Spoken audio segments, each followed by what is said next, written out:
Salut la commu, c'est Pizzy Terry, bienvenue sur ma chaîne. Aujourd'hui, on va faire un petit tuto sur comment augmenter les capacités de charge d'un quad Snarler ATI5 quand on n'a pas de bagage de coffre. Vous allez voir, c'est super facile, enfin pour moi c'est du DIY, c'est de la récupération. On va voir ça tout de suite.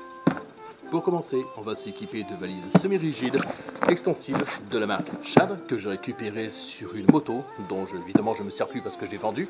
Mais j'ai gardé les valises en me disant qu'un jour ou l'autre elles me serviront à quelque chose. Et voilà que le jour fatidique est arrivé. Elles vont servir. Vous allez voir, on va monter ça sur le quad. En plus, j'ai l'impression qu'elles ont été parfaitement faites pour lui, pour cette utilisation. Vous allez voir, c'est génial.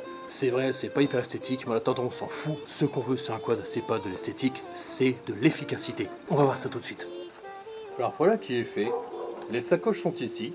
On va les disposer toutes les deux dans le bon sens, puisqu'il y a un sens un peu moins large que l'autre. On va les disposer là, derrière les porte-paquets. Et comme ça, on verra quand ce sera installé à quoi ça va ressembler et ce que ça va donner. En attendant, voilà, ça donnera un peu un design. On va voir ça tout de suite. Voilà, ce qui grosso modo en termes de montage donne ça. Donc c'est extensible, toujours sur le haut, c'est réglé pour.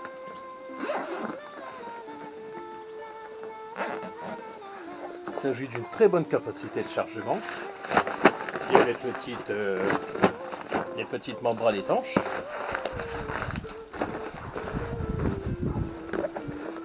Là, vous voyez, ça monte très haut. Et justement, on va vous montrer ce que ça donne. Voilà. En gros, ça donne ça. Voilà. Vous voyez, ça fait pas trop stupide. Ça permet de faire un bon chargement. Hop, voilà. Vous voyez, la profondeur de la main, il passe. Donc ça fait à peu près, à peu près ça de profondeur. C'est censé faire entrer un casque de moto conventionnel, un casque intégral. Donc oui, ça a largement la place de faire entrer du matériel dedans. Voilà, donc à partir de là, on va mettre un petit peu de matos. On va y ranger petite bricole. Je me tâtais même à mettre un sac de sel ici, parce que oui, j'ai un sac de sel moto qui pour l'instant ne servira à rien, parce que j'ai déjà une moto avec une grosse capacité de chargement. C'est une Honda Deauville. Et oui, c'est vrai, j'ai aussi fait le petit montage d'un... Bon, ça c'est très simple, vous enlevez la selle, vous le branchez. C'est un optimiseur de batterie. Voilà, comme ça, on est tranquille, on a un gros chargement.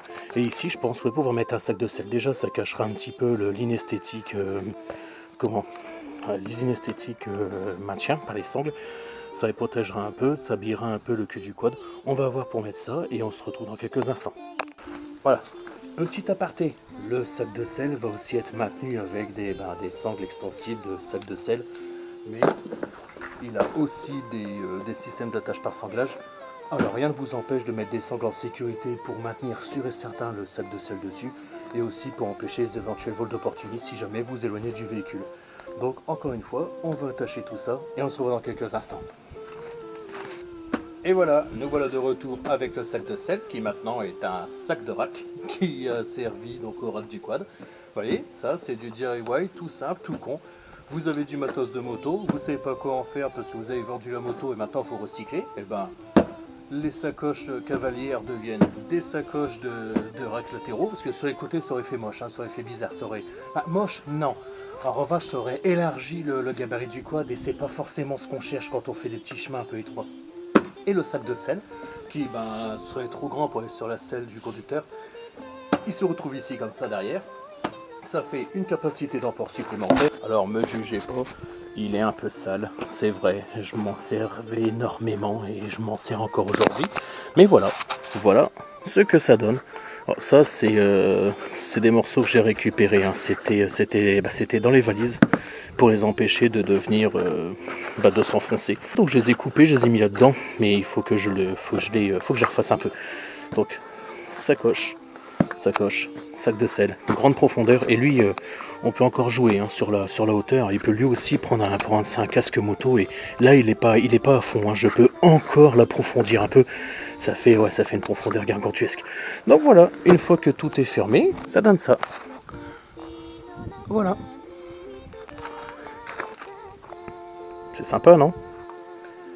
dernier petit point, je tiens à remercier la concession Roxad Motors pour ce super petit cadeau, parce que j'ai commandé mon quad la veille de mon anniversaire, ouais, je voulais pas attendre un jour de plus, et il m'a fait cadeau de cette petite casquette Segway, ouais, l'effigie du quad, et franchement je trouve ça super sympathique. Donc merci concession de Roxad Motors, merci Aurélien le vendeur, et j'espère qu'on va faire de superbes balades avec ce quad, et que nos balades vont être magnifiques. C'était Pizzy des Terry, merci d'avoir regardé, je vous dis à la prochaine tout le monde pour un autre tuto ou une petite balade. Salut à tous! Je suis toujours motard dans le cœur, dans ma passion et à toute heure. Mais aujourd'hui, quand la terre m'appelle, je réponds à cette passion.